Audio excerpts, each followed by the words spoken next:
যান।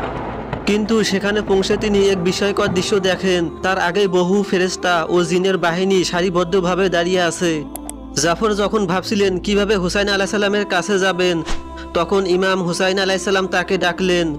জাফরের পৌঁছানোর পর তিনি ইমাম হুসাইন আলাইসাল্লামের কাছে অনুমতি চান যে তিনি এক মুহূর্তে শত্রুদের ছাই করে সবকিছু ধ্বংস করে দেবেন। কিন্তু ইমাম হুসাইন আলাইসাল্লাম তাকে বলেন, জাফর না, আল্লাহ তাআলা এটাই চান। ইমাম হুসাইন আলাইসাল্লামের এক ইশারায় কারবালা চিত্র বদলে যেতে পারত, কিন্তু তিনি নানার দিনের খাতিরে এবং নানার উম্মতের নাজাতের জন্য সবকিছু সহ্য করেন।